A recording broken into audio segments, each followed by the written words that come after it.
we take ourselves off to the dentist and we don't think anything of it. We get a checkup, we get our gums checked because, you know, we can see them, and when we brush them, if they're bleeding, we can see that, but we tend to not treat our bowel the same way. Why can't we just go and get our bowel checked up, like get the stool test done, make sure, you know, if there is bleeding or anything that doesn't feel quite right, get it checked up. Good day, everyone. Welcome to the Voice of Cancer Patient Talks, a platform to empower the cancer community. Our guest speaker today is Lauren Roberts. Lauren is a life coach and a healer, and who helps women who are battling cancer or any other serious illness by finding their wellness and their strength and resilience. So, Lauren, I would like you to tell us about your personal experience with cancer and the motivation behind pursuing such a transformative role. Like, what was that push? What tipped you into becoming a life coach and a healer? So I'll start with the cancer bit first. So I was diagnosed in July last year. Basically, I had followed the amazing Dame Deborah Jones. So I was aware, thanks to her, of the symptoms of bowel cancer, and also a friend of a friend who I followed on Instagram, who was the same age as me, lived in the same area, just, you know, a lot of similarities. She had also been diagnosed. So I was following these two women. I was aware of the symptoms, and I noticed some in myself. So I had raised it to my doctor before, but it had kind of been pushed aside as probably other things. So what I did was I went and got a stool test. So you can do these tests online. It arrived to my home. I did the test, I sent it back, and it came back abnormal. So I referred myself for a colonoscopy, and that's when the diagnosis was confirmed last July. So yeah, it was obviously then, as I'm sure many people watching will know, like a whole load of CT scans, MRI scans, all of the scans that you can have, and that's when they sort of gave me the official diagnosis 3 days later, which was, yeah, stage 3 bowel cancer. And I was scheduled for surgery 2 weeks later. So I had a bowel resection, which basically they took a foot of colon out.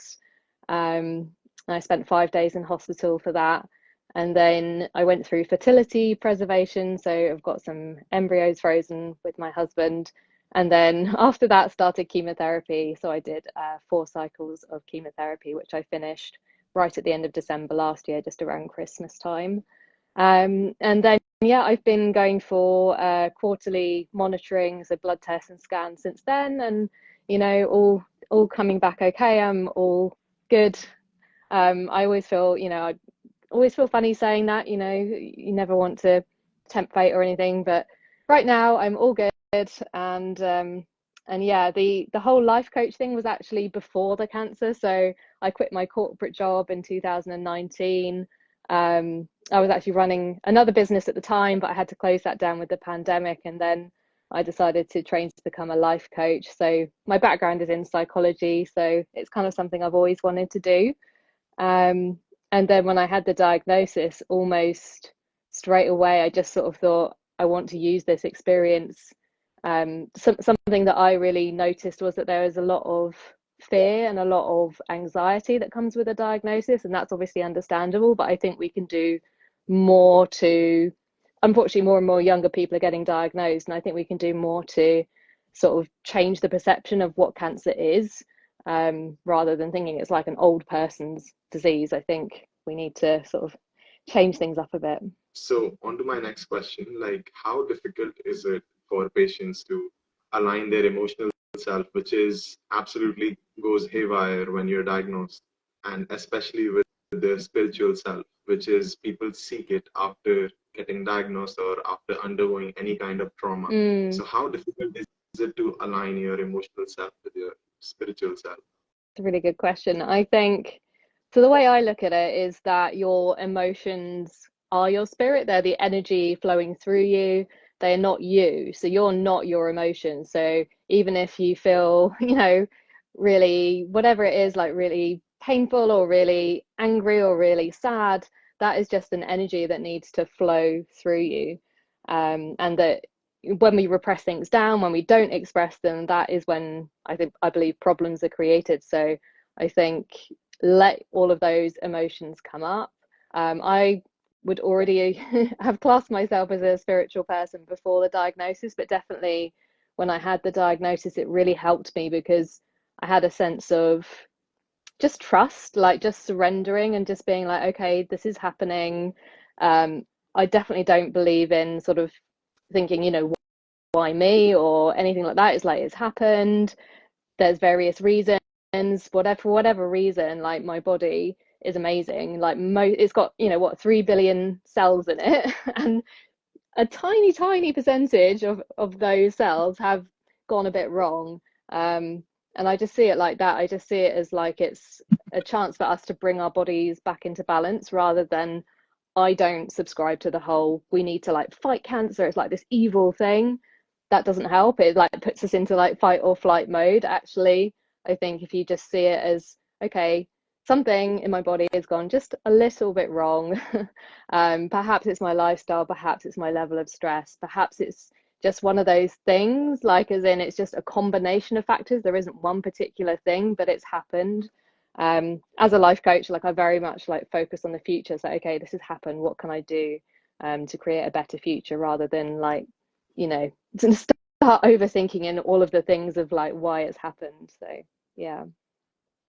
That's brilliant. And so on to my next question. Bowel health is of the utmost importance. And like I sometimes deal with digestive issues. Like I realize that digestion is such an incredibly underrated part of who we are as human beings. Like we neglect it because it's always about nutrition and working out. But how important is it to cultivate the health of the gut microbiome? Yeah, it's like the second brain, right? And there is a lot of scientific research that shows, the connection between the vagal nerve, the brain, and the gut. It's incredibly important. It's not, I think, we get so fixated on our mind as being just up here, but actually our mind is across our whole body. And especially, if you take antibiotics, you'll notice that you feel really depressed. I certainly do, because it's like killing off the good bacteria as well as the bad ones, and then you have it's all holistic, it's all connected. So I think things like avoiding ultra processed food, so I try to do that wherever possible, eating as much fresh food as possible. I take prebiotics and probiotics. Like I really throw everything at it now. Like I just want to look after my gut as much as possible. And an analogy that I use is that, we take ourselves off to the dentist and we don't think anything of it. We get a checkup, we get our gums checked because, we can see them. And when we brush them, if they're bleeding, we can see that. But we tend to not treat our bowel the same way. Why can't we just go and get our bowel checked up, like get the stool test done, make sure, if there is bleeding or anything that doesn't feel quite right, get it checked up. That's definitely something I encourage people to do, and just think of it that way. It's just like maintenance, just like the same way that you go to the dentist. Even while maintenance, there are times that we neglect the most underrated aspects of our body. So, how do you deal with someone who has just been diagnosed? Like, what are one of the biggest challenges they face, and how do they tackle it? And what would you suggest as a life coach? Because it's an overwhelming number of emotions, trauma, and stigma surrounding it as well. Because here in India as well, we see a lot of stigma surrounding cancer. Yeah, absolutely. And I think I kind of touched on this, but I think not to get drawn into the whole fear around cancer. I would be very careful around what Facebook groups you join. There can be a lot of doom stories in there, and it is not what you need to see. So I would say to just think about your journey as being your journey. Seeing someone else's has nothing to do, just because they got the same cancer as you or whatever. Like their journey is their journey, your journey is your journey, and that's really helped me, because I know sometimes it makes you really anxious when you see someone else who's maybe, unfortunately passed away, or going through really difficult treatment, and you think, oh, that could be me. But just think of it as everyone is unique, everybody's body is unique, so your treatment, the way you respond to treatment will be different. I've had friends of mine who've been through, cancer friends now, you make friends in the cancer community. So friends who've been through this exactly the same chemotherapy, like literally the same dose as me, they've been fine. They've been going to the gym, they've been going to work, and I've just been completely flat out at home, not able to do anything. So it's just that our bodies respond differently. So I'd say like avoid the comparison. I would say focus on like what I said before in terms of thinking it's just a very small part of my body that's kind of got out of balance. It's not like this big, evil, scary external thing. Like if we make cancer into something massive and scary, then we have this really like anxious response to it. And instead just think, okay, take a deep breath, be like, okay, this has happened. What can I do about it? The majority of my body is healthy. That's great. Okay, so let's just bring that back, that small bit that's gone wrong. So for me, that was surgery and then chemotherapy, and I've done a whole range of complementary healing around it as well. So I'm a Reiki practitioner, but I also go for Reiki treatments. I have been for hyperbaric oxygen treatment, so that helps your body in terms of like putting in extra oxygen so it can heal the areas that need healing. What else have I done? Yeah, address my diet and make sure that I'm like eating lots of fresh fruit, fresh vegetables, and a range of other like practices that I do. So I would say there's just so much that you can do about it, not to feel that not to. And I would say as well with the doctors, just to always do your own research and look into things more, make sure that you're happy with what they're saying, and just be aware, because sometimes I feel like they're not always aware of the language they're using. So my doctor sort of said things, I was like, I actually don't agree with that. That's fine, but just be aware that just because they're wearing a white coat and that's their job, like it doesn't mean that you have to take everything that they say as like gospel truth. So yeah, just to have that sort of awareness, I think. So, like in a gist, that means that the company you keep, the voices around you, and the thoughts around you, like that play a major factor in how you tackle it. Yeah, definitely. And okay, this one is a bit on the spiritual end because this is something my models also align with this. So, as someone who believes in like the power of energy and intuition, how can one own their intuitive powers? And how can you channel good energy into your daily tasks or your job or your relationships? Yeah, I think it starts with stopping. So to allow space in your life. So often, and I'm guilty of this as well, like often we fill our calendars with like stuff that we want to do, or we're just being busy because we're in a culture where busyness is like rewarded or like thought of as a good thing. But actually, I think it's about slowing down. I'm incredibly grateful that when I went through the diagnosis and chemotherapy, I was able to slow down so much. Like, the level of the pace of my life just got so slow that having a shower was like a major achievement, or listening to a bit of an audiobook was a big thing as well. So I think having that chance to slow down, I would say as well, like just a really simple thing, like just go for a walk in nature, even if you don't have that, like nature on your doorstep, even just like a park. Like for me, I'm in southwest London, so even just going for a walk around, there's a really small local park. I think that helps just to disconnect.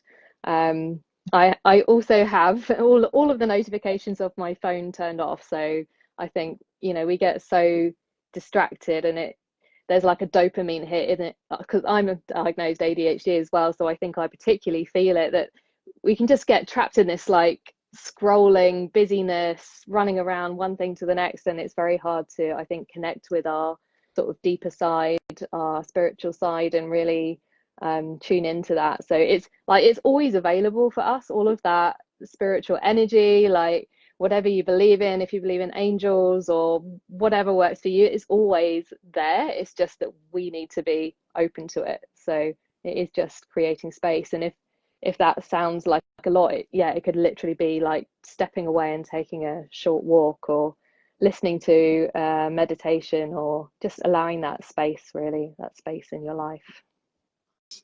That's incredibly important because I read it in Harvard Business Review. So there was that the sense of busyness is actually killing focus, and notifications and everything like these are called attention switches, and they feed your Yeah, feed on your attention and your focus, yeah, and it's incredibly damaging. Like I totally agree with you on the notifications parts. It's kind of detrimental to your mental health in the longer run. yeah. We're just training our brains to have a 5 second attention span ultimately. Like I do find it quite difficult to concentrate on things for longer. It's interesting. So I returned to work in February, so 2 months after I finished chemotherapy, and I really noticed, and I think this is something to be aware of as well. If you go through chemotherapy, like it does have an effect on your brain, and it, I think, affects things like focus and being able to really concentrate for a while. So it was interesting observing that as well, and just I think being aware that for me, when I finished chemotherapy, I'd just be like, right, okay, I'm done, let's go back to things. And actually 9 months later almost, I'm just thinking, okay, I'm starting to feel more like myself, but it does take time. Yeah. And on that note, do you have personal practices, or there were some patients you dealt with in how you made them break the negative self loops? Like there are patterns, right? Like let's suppose that if I'm thinking about X and it is detrimental to my health and it is damaging me in a way where I am not totally aware of. So how can we break those loops or those patterns? Because a Yeah. lot of times it's difficult. Yeah, I think awareness is key. So first of all, if you're aware that it's happening, that's great. And I think giving space to, so what is actually coming up? Often it's our ego or our sort of sense of safety that will keep like saying, what about this? What about this?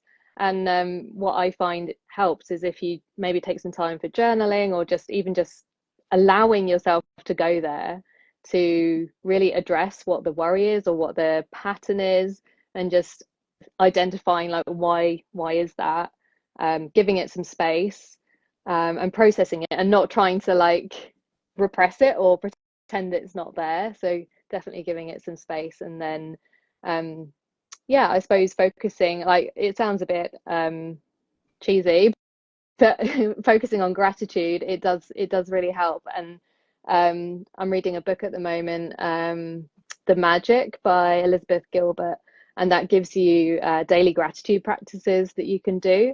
And actually, it's interesting. I'm observing in myself that I'm finding it quite difficult to keep up those practices, because I think naturally our brains want to focus on negative things. They want to see what's wrong. Like that's, we want to scan our environment, make sure we're safe, and our minds naturally, that's how we've evolved, right? To have this focus on what is wrong, and actually training our minds to think what is right. Like let's focus on everything that's right.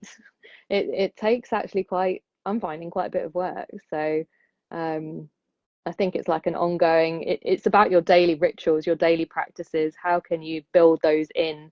So it's not like, oh, I'll do some journaling one day and then 3 weeks later I haven't done anything. It's like, what small thing can I do each day that will just help? And I just think of it as like a tiny little percentage. If I've like somehow improved my mindset by 0.00001%, at least it's like done something, and that's like a compound effect, so it will add up. So that's how I try and think about it. In this fast-paced world, there are a lot of times we feel overwhelmed with situations, and situations get the better of us. So there's this one of my favorite saying is the greatest misfortune is the one that never happened. I think it's by the French philosopher Montaigne. Right. So imagine you have an imaginary duffel bag, and like a, it's a wellness go-to toolkit. Like 5 essentials you would suggest every person should have to deal with the situations, people, and emotions, Mm. regarding illnesses or pretty much anything. So for me, I have found working with the moon cycle really, really powerful. So I would suggest, because it's so visible in the sky, it's so clear. We know that the moon affects the tides in the earth. So I believe if we tune into that and we work with that, it basically gives us like a pattern for life that actually we're already deeply in tune with, we just don't even realize.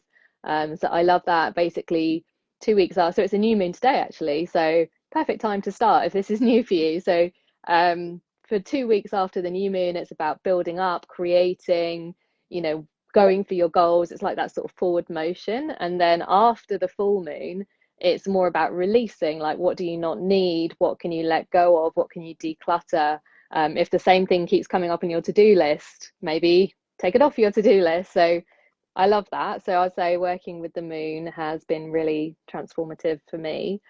I would say I'll go back to gratitude as a practice, because I just believe that if you have that and you have that sort of energy, like it is what you focus on, that's what you bring more of into your life. So if you're focusing on the good things, so even if, for example, you want to move house, you still have gratitude for the house that you're in, all of the good things about it, rather than why you want to move and what's not good about it.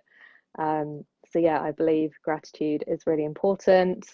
Journaling as well, because basically journaling lets you connect with your subconscious when you really get into the flow and you just sort of let the pen go across the paper. So our subconscious is like 95% or even more of what actually controls our results in life. So if you think of like a big beach ball and then like a 50p piece on top, that is our conscious. And if you spread the 50p over the beach ball, it's like our conscious is over like the majority of our mind. And actually, if we can connect with that in a powerful way, there's so much that we can identify about ourselves and what we want to create and what's going to work. So I love that as a regular practice.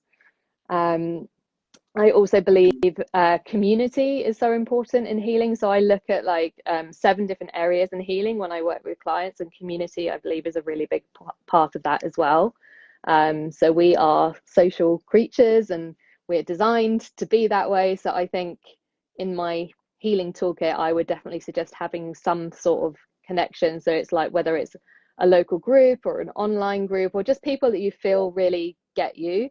I think that's so important. So you feel understood, you feel that you're with your people, your tribe, which can be missing, especially if you live in a major city. Like I live in London, you don't always get that in your sort of immediate local vicinity. So I think seeking out like-minded people, really, really important.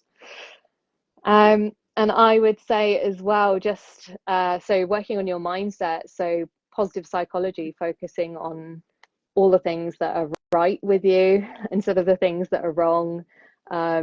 The self-awareness piece is key, I believe.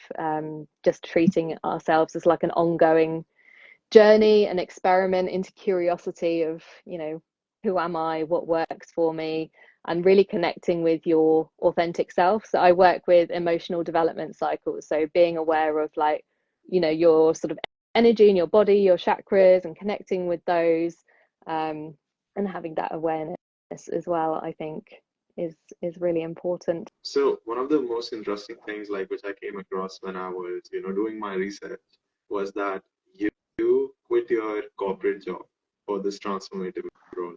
So I wanted to ask, because a lot of people, regardless of any trials or adversities they go through, there comes a time in their life where either there's a calling for their purpose, or it's just a tipping point that they had a horrible meeting and they're like, screw this, I'm not built for this. So what was it for you? To Like, was there a leave my specific corporate job? Yeah. Yeah. So suppose I would put it back to becoming a mum.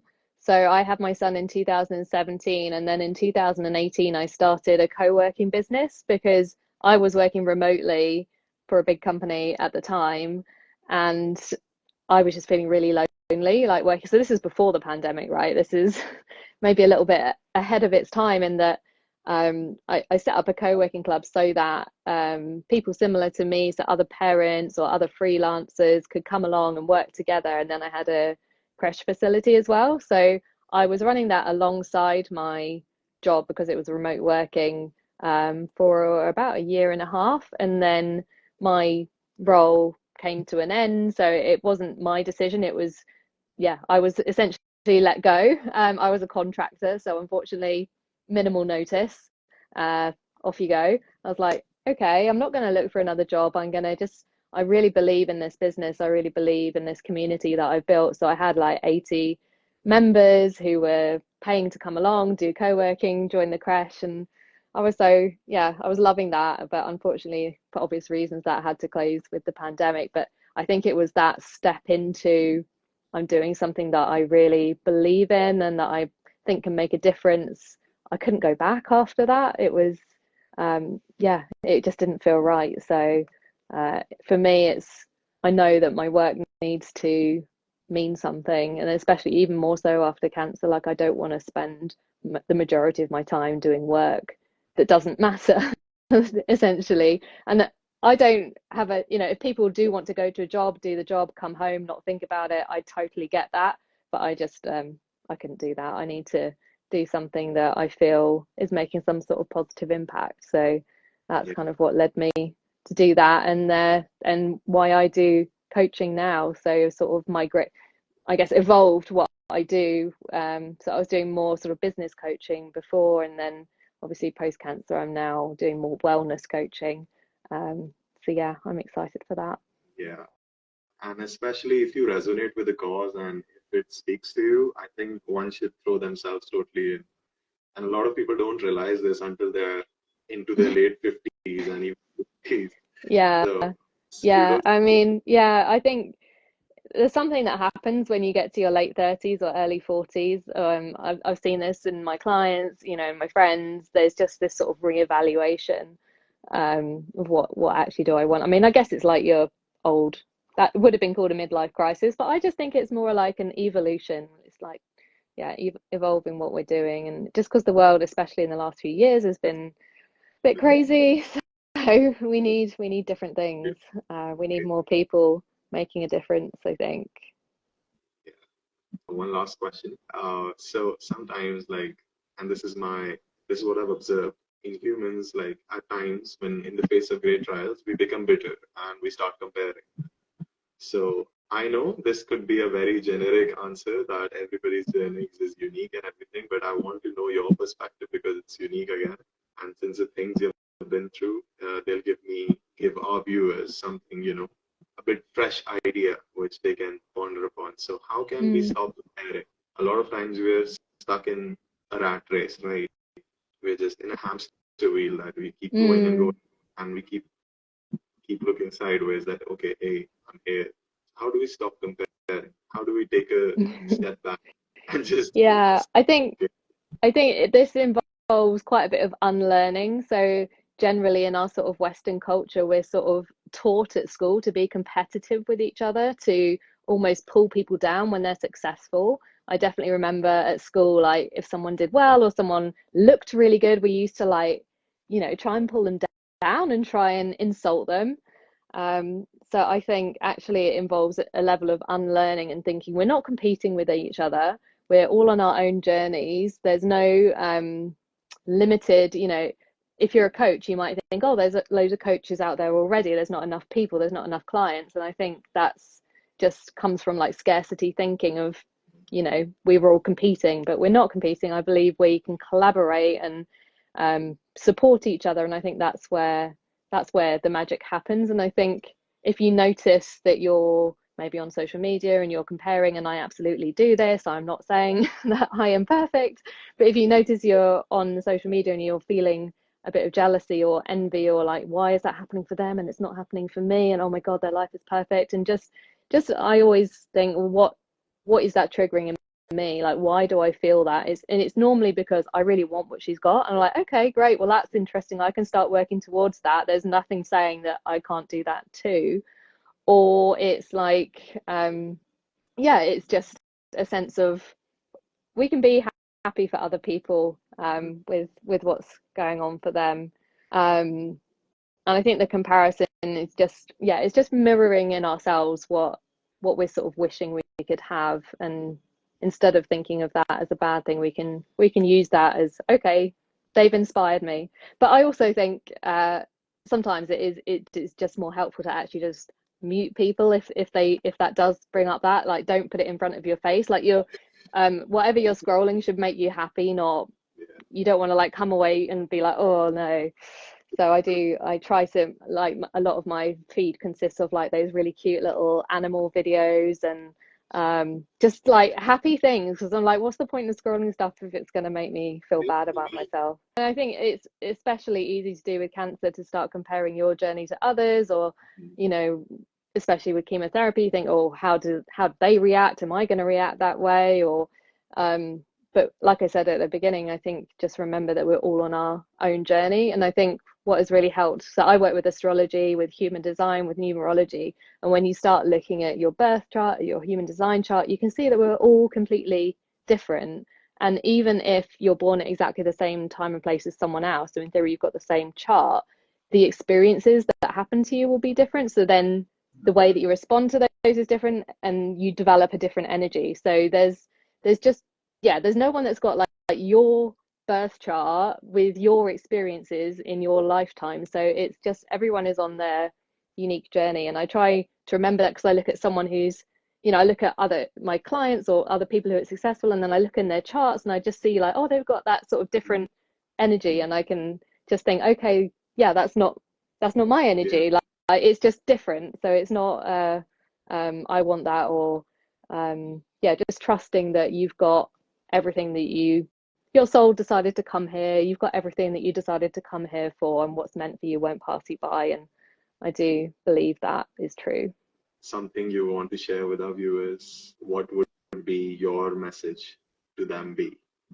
Yeah, so this is obviously Voice of Cancer Patients. So my message would be, don't get swept up in the fear and the fighting around cancer. So I know, like, and this isn't to put anyone down at all, but a lot of people's responses to, I'm going to fight this, I'm going to really, and for me, that plus the anxiety around having cancer sort of creates this awful feeling. And I would just say, if we can think about normalizing it, unfortunately, normalizing it a bit more in younger people, in that something that if we're aware, we can get diagnosed earlier, we can get treated, we can move through it, and think of it more like, in that sense, like I said, of bringing balance back into your body, rather than going into that real like place of fear and panic and anxiety. That doesn't help with healing, even though I really understand it, and obviously did some of that myself. But I think, yeah, if we can focus on the healing, on the fact that most of our body, the vast percentage of our body is healthy and doing well, and it's just a small part that we need to address. I think if we remember that, it really helps. Yeah. And so capping it off, if anyone has questions, please ask them in the chat box. May I ask, do you do natural therapies? Yeah. Lauren, the floor is yours, please. Yeah, so natural therapy, so yeah, as in basically not chemotherapy or surgery, I suppose they mean. So yeah, as I mentioned, I've been for quite a lot of Reiki treatments. I love that. I feel that we are energetic beings, just because we can't necessarily see it with our eyes. It is totally there.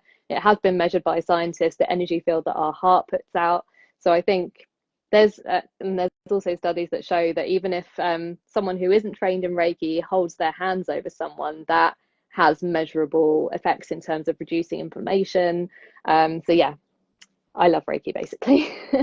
So yeah, I do Reiki, natural therapy. So yeah, I suppose addressing my diet, as I said, making sure that what I'm eating isn't processed as much as possible. But I also think don't go too extreme on the diet front. I know there's a lot of stuff out there that is like, you must only eat fruit and vegetables, and it's not sustainable. So you've got to find something that is going to work for you. That also really upset my stomach when I tried to do that more. I'm just thinking what other things. As I mentioned, I did hyperbaric oxygen. I don't know if that counts as a natural therapy, but when you go into a hyperbaric chamber, they can be like hard ones or they can be soft ones, and it goes up to like 1.4 the pressure of our atmosphere. So it basically, when you're breathing oxygen at that rate, more oxygen gets dissolved into your blood, and then your body's able to use it to heal the parts of you that it doesn't normally get around to healing. So I really love doing that, and also just love, I mean, it depends, it may not suit everyone, but I actually really like being in a hyperbaric oxygen chamber because it's just like a little pod. You can just go in there with a book and just be cozy and just feel that you're nourishing your body, and I think that is really important. I also go to the, well, since I finished chemotherapy, I wasn't able to whilst I was on chemo, but I try to go to the gym, try to, you know, keep fit, do a good amount of exercise and walk. I really love, and this isn't an advert, I just genuinely love the Aura Ring. So it's like a fitness wellness tracker. And that's been amazing because it measures your heart rate variation, which is like an indicator of your overall health. And basically mine obviously went massively down when I was on chemo, and it's just been really nice seeing it like gradually come up month by month. And so basically it took, I think, until July for it to come back up to where it was before. So basically like a year for the rates to come back up. So that's been really good, just to be able to have that awareness and monitor that and know that it is still going up, even if it's going up really slowly. So that really helped as well. Simply maybe, I hope that answers your queries. Yeah, thanks for answering. And another question, Lauren, should processed meat be avoided? It's by picking fights with flamingos. That's a good username. Well, I would say don't feel that you need to ban meat, and obviously I'm not a nutritionist. This is just based on my experience, but I tend to eat flexibly, so flexitarian if you want to call it that, where most of the time I don't eat meat, but when I do, it's like free range, it's organic, and it's, you know, it's come from as good a source as I can find. And I would avoid processed meats. So anything like, you know, you can buy the sort of sandwich fillers or sausages or anything like that where it's not just meat. I would avoid that. I think I watched a sort of tutorial about this, and basically alcohol and processed meats are like the two things that they have actually said could be caused to cancer. Could, I don't know, but that's what was in that. So I've taken that on board, and I don't eat or drink those things. Thank you so much, first of all, for joining us in today's live session on cancer prevention and wellness tips. It was so insightful. I learned so many things. Users and audience have benefited from it. And could you just do us a favor and tell us that how we can find you on social media and how we can avail your services? Yeah. So I think my handle will be in the recording. So I am Lauren_Jane. My website is lauren-jane.com. So that's got all of what I'm working on at the moment, or if you want to work with me, there's stuff there. I'm getting ready to launch a membership later this year. So it's going to be called Unusual Women. So it's looking at, how we can maybe tackle healing in a more unusual, non-mainstream way. So yeah, that's all a little taster of what I'm working on at the moment. But yeah, thank you for chatting Lauren. with me today. This was brilliant, and we wish you all the very best in all your future endeavors, and keep spreading the light